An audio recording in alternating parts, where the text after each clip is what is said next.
Welcome back, everybody, to Where It Really Matters. I'm Tablet Deputy Editor Jeremy Stern with you in Los Angeles. I'm here, as always, with Walter Russell Mead, Tablet news writer, Global View columnist at the Wall Street Journal, and Distinguished Fellow at Hudson. Let's start with this week's news. First story of the week. The IDF has decided how it will counterstrike Iran and its proxies, but has not yet settled on the timing, multiple sources told the Jerusalem Post this week. Because the timing is still variable and because of all the necessary complex preparations, the current decision could change. However, the very development of a decision shows the severity and determination of Israel's leadership to strike back, though all indications are that Jerusalem still seeks to tamp down the attack to avoid spiraling into a regional war. Some signals indicate that the Air Force would be involved in an unusually significant target. Defense Minister Yoav Gallant on Tuesday said, quote, "The Iranians failed in their attack, and they will fail to deter Israel. The skies of the Middle East are wide open for the Israeli Air Force. Every enemy that comes after us will be struck wherever they are," close quote. Walter, news or faux news? I would say faux news. It's like, yeah, we've decided what we're going to do, but of course that could vary, and it's not going to be right away, but it's going to be real. Okay, that sounds like you're keeping every possible option open, but you're making it sound like you've got something really decisive in mind. Well, why would you do that if you're Israel? Well, there's several reasons you would do it. One is you want domestic opinion to feel that you're really, you do have this in hand. I mean, everybody in Israel just sort of spent a night in shelters or, feeling under threat. And while it didn't turn out to be too terrible, that's, think how the entire United States went crazy when there was a Chinese balloon passing over. Imagine, and they had the shock of October 7 and now this. If like 6 months after 9/11, there'd been a massive missile strike on the U.S. from the Middle East, the politics would have been really there. So they certainly need to look like they're doing something. Then you've got the international situation where, if I think probably something of what's going on is going to be that the Israelis are maybe telling a lot of folks in Europe and the United States, listen, there's Rafah and there's Iran. We got it. We want to take both. We want to deal with both. Tell me something, And so if I were Israel, I would be trying to sell the level of my response to Iran in order to get more room for doing something in Rafah.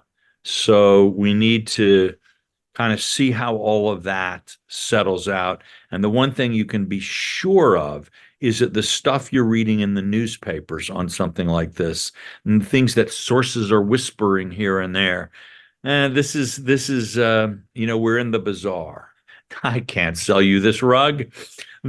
My grandmother made this for her wedding. It's really important in my family. All right. I would never put this on the market. Did you have an offer in mind? So none of this, unless you believe everything that the rug merchant tells you in the store, you should consider this faux news. Speaking of that, do you have a sense of where the Biden administration actually is on it? I know Biden said that Israel should take the win and doesn't need to retaliate against Iran because the attack last weekend showed Israel is ultimately safe under Allied protection. And on the other hand, Secretary Blinken was quoted this week saying that Israel was lucky it didn't suffer worse damage and that Iran may really hurt them next time if provoked again. So does the administration think Iran is too weak to retaliate against or too strong to retaliate against? The administration does not want a war in the Middle East that would drive up oil and therefore gasoline prices before the U.S. election. So it does not want Israel to retaliate. Or let's just say it feels a lot like the parent in the front seat of the car and the kids are squabbling in the back seat of the car. And the parent really at this point just wants the kids to shut up. All right, our second story. The International Monetary Fund leveled an unusually direct criticism at U.S. policymakers this week, saying the country's recent standout performance among advanced economies was in part driven by an unsustainable fiscal policy. The exceptional recent performance of the United States is certainly impressive and a major driver of global growth, the IMF said in its annual World Economic Outlook.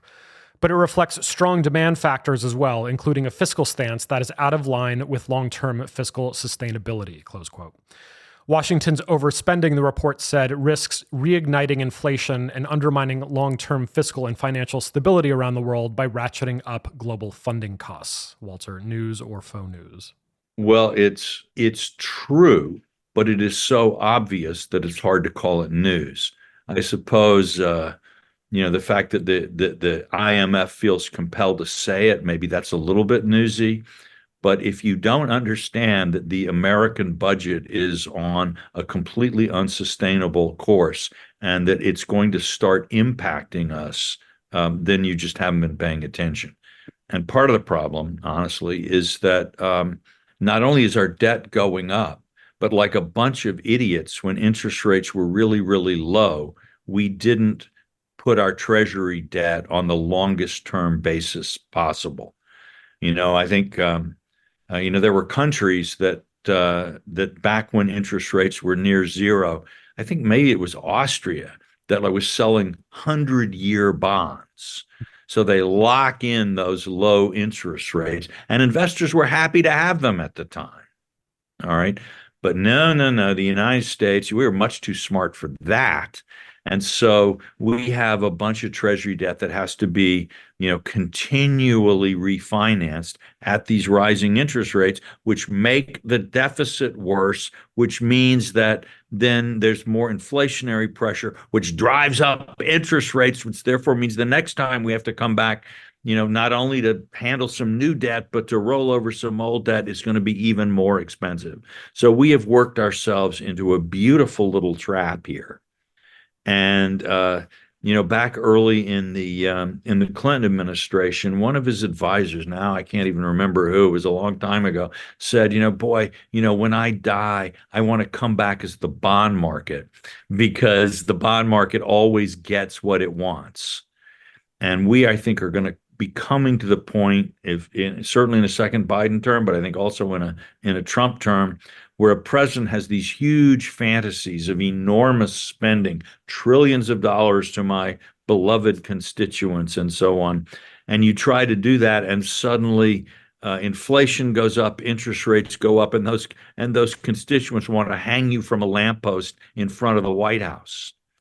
This is something America has not experienced for like 25, 30 years. It's unpleasant, and it makes politics edgier. We're moving in that direction.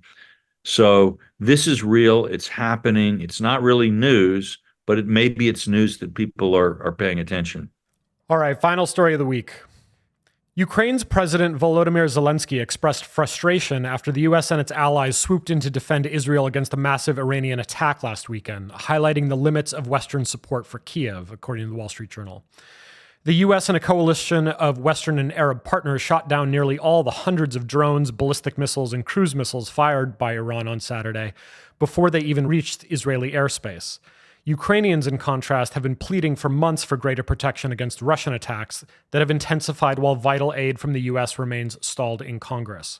Now the whole world has seen from the actions of Israel's allies in the sky and neighboring countries how effective unity can be in the protection from terror, Zelensky said.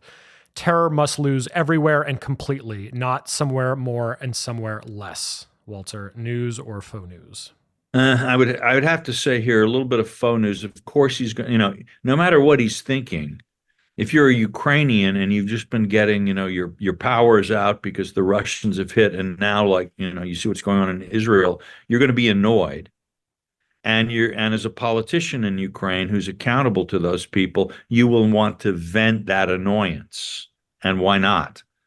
But probably Zelensky understands, the reasoning behind it. I don't think it's particularly, noble or anything like that. But as far as I can make out, the Biden administration genuinely and sincerely believes that if Joe Biden loses in November to Donald Trump, it is the end of democracy in the United States and the end of freedom in the world.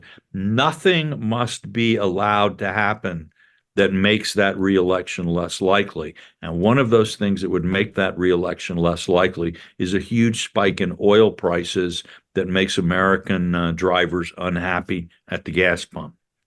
And that also makes inflation go back up, all of these things. So he is definitely working to stop that. And so the message to Ukraine is don't hit any Russian oil refineries. And the message in the Middle East is let's keep this conflict at the lowest level possible. So I think there is a coherent American policy on both on both theaters. It's not, oh, we love Israel, so we're going to protect Israel, and we really don't care that much about Ukraine, so we're not going to help Ukraine. That's not what's working. And it's also, by the way, not that those powerful string-pulling Jews are like, pushing, oh, well, Israel must be protected, Ukraine can suffer. That's not what's going on at all either. It's President Biden really does believe, and his top aides, I think, agree, that if he loses this election, it's game over for the greatest experiment in freedom in the history of the world, and he's not going to let that happen. All right, that does it for this week's news. Let's have the big conversation.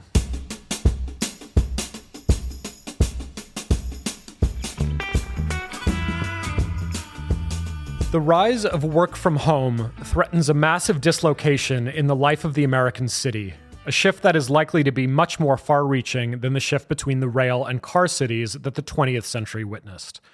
This raises an important policy question. Should public policy attempt to promote work from home, slow it down, or take no stand at all? My own view is that work from home and the suite of technologies in its train that promise to upend the rules of urban geography offer historic opportunities that we should seize with both hands. To revitalize the American economy, bolster American democracy, and promote the well-being of American society, we need to move toward a new kind of tech-enabled city in which the rising generations can prosper and flourish in ways we can only imagine today, close quote. Walter, that's you writing today in the pages of Tablet in a new essay called The Rise of the Cyber City. Tell us what you mean. Okay. I think working from home is not just like the fact that a bunch of Americans get to like stay home and it's nice, and I like it. But it's also it really is the start, not the full thing, but the start of a revolution. Why is this? Well, cities have been the kind of center of, civilization, a word that comes from the word city, civis, as if my Latin is still active somewhere in the back of my brain. The civitas, and civis, I guess, is citizen. We see, geography and technology, their interplay has been shaping cities for a very long time. In the old days, pre-modern times, citizens had to eat, and city obviously isn't growing food. So the amount of food you could get into the city really determines the size of the population that the city can support. And this meant that cities needed to be on or very, very close to ports, because you can only, it's really actually transport over land. Even today, most long distance transport is by water rather than by land. And imagine what it's like when the only way to get food to the city is to have ox carts bring it in. Well, those oxes are eating every day.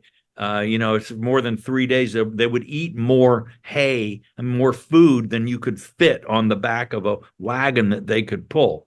So cities were close on rivers or on ports, and their size was determined by what you could get in there. And of course, it's not just food, but it's the stuff that they import, the stuff that they export, the raw material they turn into finished goods, blah, blah, blah.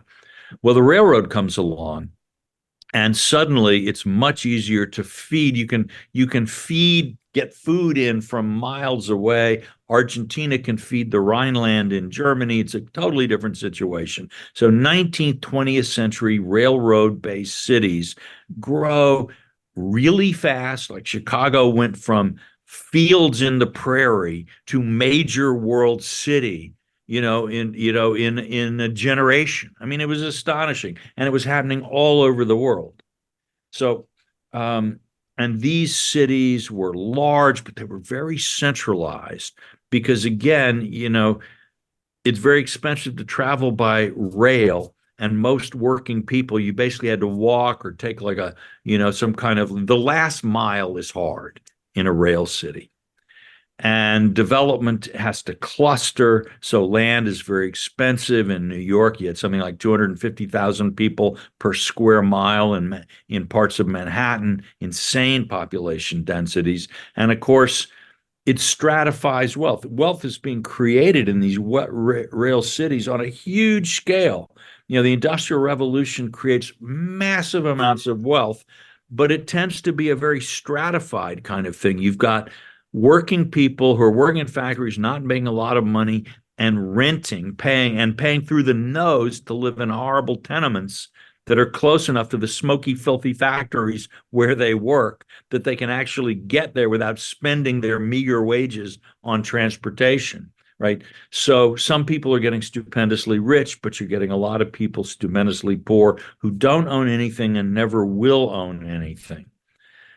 For America, this kind of city, on the one hand, made us the greatest industrial power in the world, the irresistible force in World War I and World War II. So, in that sense, a very good thing. But it was also a real threat to the idea of American democracy, because the thing that makes American democracy work, and this is what people have thought from the founders for generations, is that unlike most traditional societies around the world, in America, the majority of people were owners. In early America, they lived on family-owned farms, and they were independent farmers, the majority, obviously not everybody. And even in the very small cities, you would start as an apprentice, work your way up in the craft, and then when you reach master craft level or whatever, you start out on your own. You operate your own independent blacksmith, or you save your money and open a store, or you go out to the open frontier and start a farm. But that the average American was an entrepreneur, an owner operator, and this meant that that their life experience gave them the kind of canniness that you need to have a citizenship that knows what it's doing. All right, wow, taxes are kind of high, but it would be really good to have French lessons in the public schools.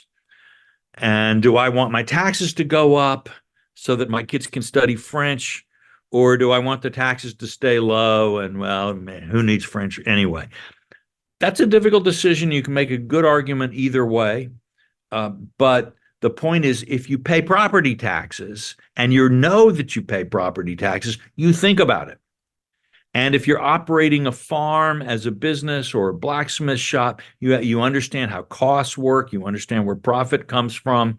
And so you have, from your life experience, the mental sort of background that enables you to think rationally and sensibly about the policies that different candidates stand for. Not that you always do the smart thing, but there's a reasonable shot that enough people will. So the rail city means this isn't happening.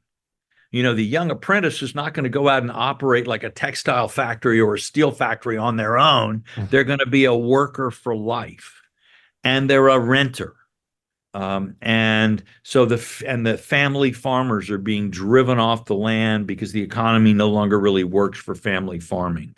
So the rail city was creating this kind of social crisis and even identity crisis in America. And what comes along is the automobile and people like Robert Moses, who builds the freeways so that you can get in and out of the inner city. And A.P. Giannini, the greatest American that nobody knows anything about, who sort of pioneered the 30-year self-amortizing mortgage, which means that the price of an average house is roughly equal to what you'd have to pay in rent to live there, making housing affordable.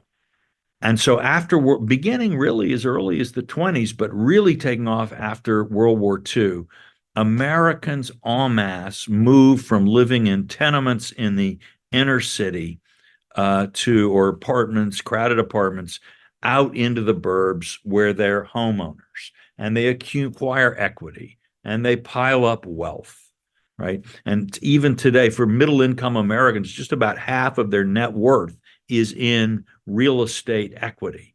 That is their owner occupied home.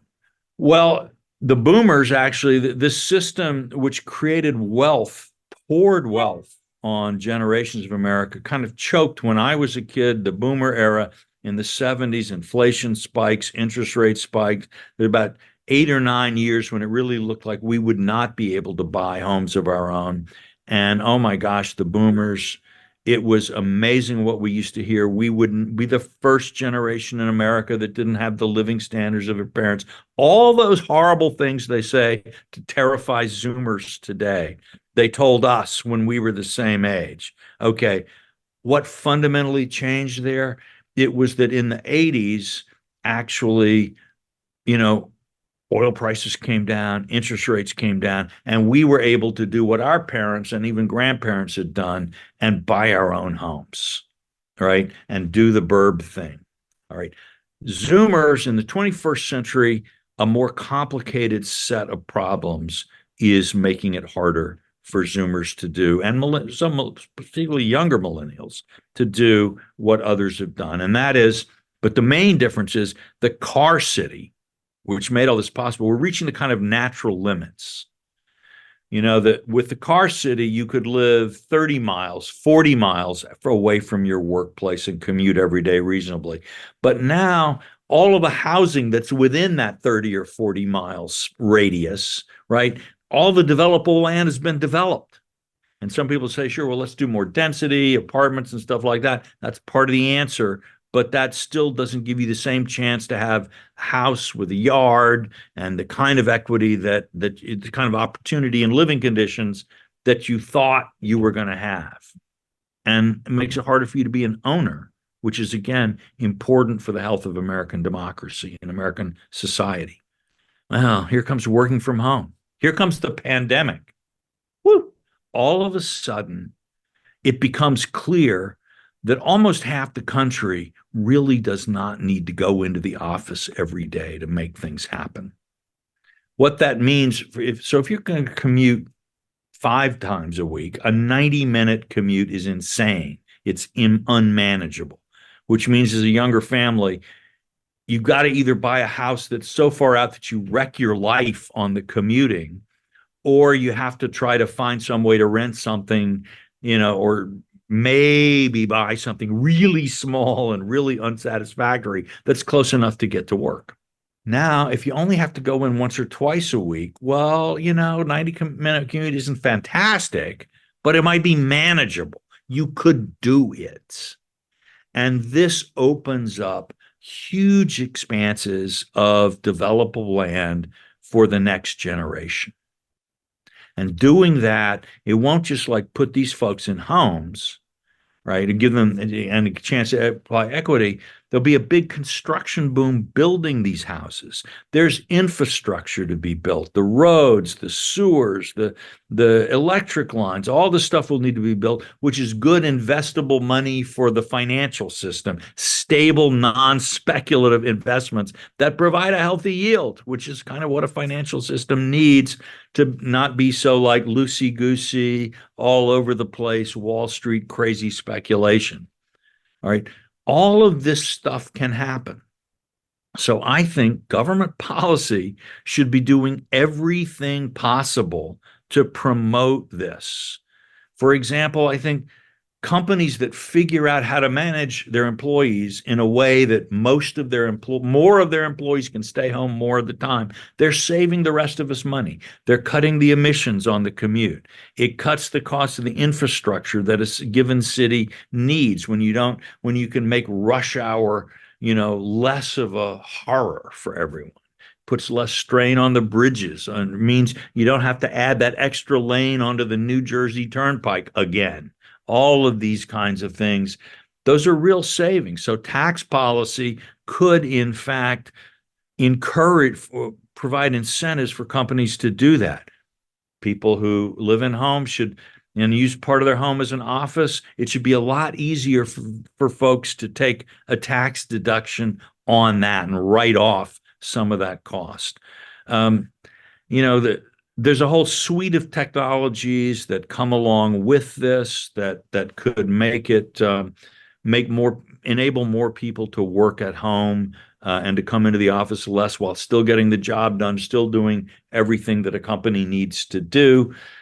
I think smart cars that one day maybe will have door-to-door, self-driving cars, so you can like do your email and work while you're commuting, so that 90-minute commute isn't lost time. It's time you can actually get stuff done in. That would be fantastic.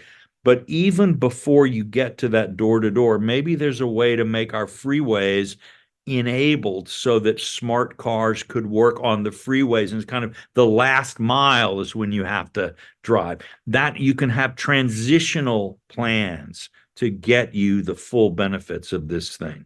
All right. These are things, by the way, these would make the world greener without making people give up things that they want. Like save the planet by not commuting every day. All right. That's actually a popular green idea rather than wear a hair shirt, be miserable, and drive a car that you don't like. Right. It would also mean if people have to work less, travel less for work, a lot of families that now need 2 or 3 cars could probably get by with one. There are a lot of ways that this transition can make our economy more human, enrich Gen Z, and make our economy greener, more sustainable.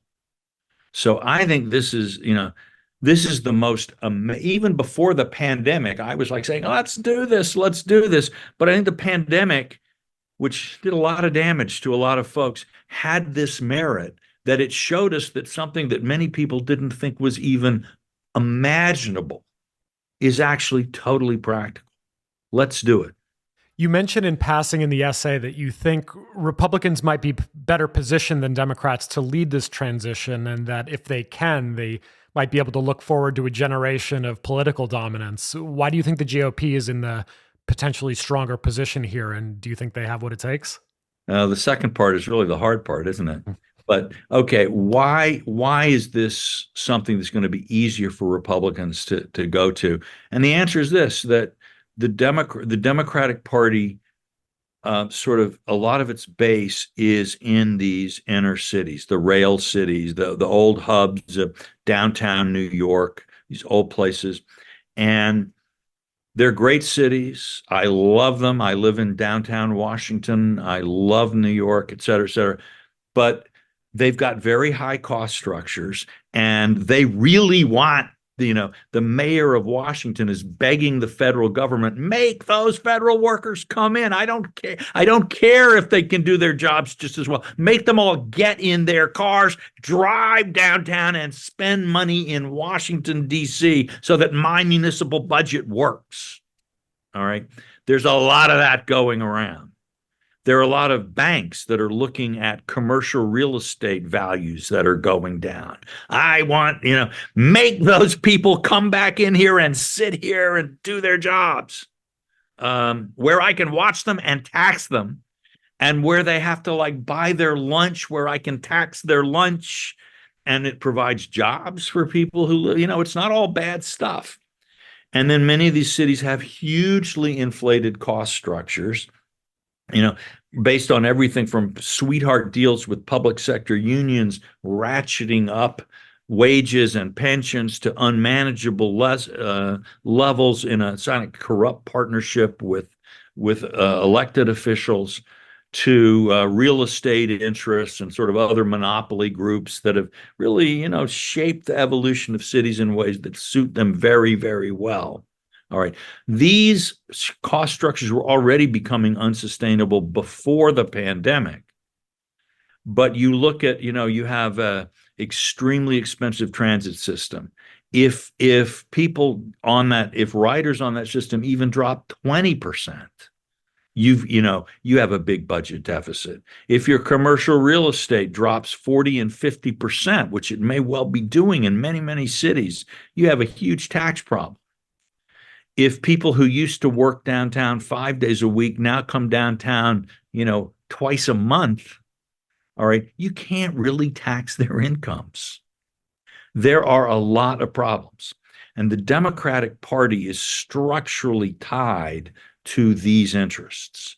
So there's going to be, already a lot of national politics is Democratic cities fighting for money that they want to come in from the suburbs, the exurbs, and so on.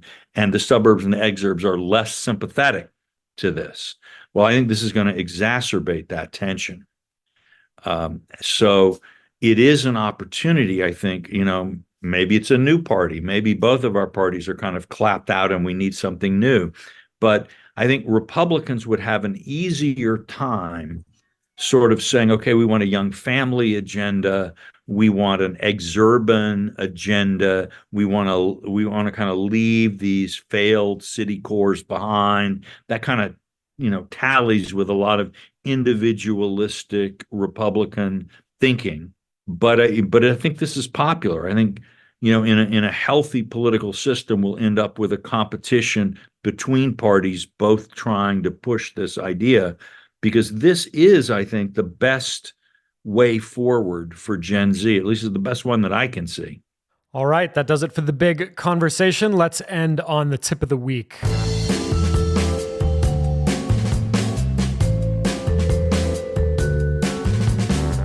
You were called on to testify to the Senate Foreign Relations Committee this week, Walter, where you talked about modernizing U.S. alliances in the Indo-Pacific. I'm not sure how many of our listeners have congressional testimony in their futures, but for those who do, tell us kind of what these are, what the point is, and what makes for crafting a good one. Well, it's very different. There are a lot of different committees and the House committees are different from the Senate committees. And what you really don't want to do, by the way, is be the president of an Ivy League university called before a House committee. Let's just say that right away. And, foreign affairs committees work. Generally, the Senate Foreign Relations Committee has a history of being reasonably bipartisan, though, of course, people are always looking for that little extra advantage. Generally speaking, senators have more options of getting news coverage, so they can afford to be a bit more laid back in a hearing, while people in the House are sort of thinking this is the only time all month there's going to be a camera anywhere in my direction, and so I need to be there and be very visible. So you need to know who you're going to be seeing and what they're interested in. That's part of it. The other thing is that you've got in virtually any hearing, there's going to be two testimonies that you prepare. One is your written testimony, which will be a number of pages and where you can sort of lay out arguments at great length. And generally what happens is that this goes to the offices of the people in the hearing a few days before. Their staffers will generally read it. They're not, I think, that many people have the time. The senators have the time to read all the written testimony that's coming in from all the hearings and so on. So staffers will go through that, maybe give a briefing to the senator, or maybe just give a few questions to be asked based on it. And then you have usually a few minutes at the start of a hearing for your oral testimony. And to some degree, that needs to obviously be a précis or of your, needs to have some relationship to your written testimony. But I say in general, it's important for that oral testimony to be interesting. And so you should kind of approach them in a slightly different way, which, again, I guess we're probably going to put the link up somewhere on this to the testimony so people can see the written testimony, and then ultimately the oral spoken thing, and then ultimately the written testimony goes up on the record, so that's searchable too, and you can take a look and see how I and others do this. But that's now again, this is different from, say, a confirmation hearing where they're grilling you about you, right? And that can be much more adversarial. Something like this, where the Foreign Affairs Committee is trying to understand issues that are of interest to them as they think long term. That's a very different kind. So there again, in this particular hearing, everybody's trying to understand something. So that is a much less. Those are the kinds of hearings you want to be in, I would say. You actually, there's a chance for intelligence. The other thing I suppose is in this hearing, I actually had some pretty smart people asking questions, and that really helps. This is a pretty high quality group of people. They have a grasp. They know the issues are important. So it was, and very often, really, it would be not that easy to tell the difference whether if you didn't know who was asking the question, it wouldn't be that clear whether it was a Republican or a Democrat. All right, there you have it. Thanks to our producer, Noam Bloom. Thanks to Will Cummings at Hudson and my co-host, Walter Russell Mead. I'm Jeremy Stern. We'll see you next week. And until then, please go rate and review us. This helps other people find the show.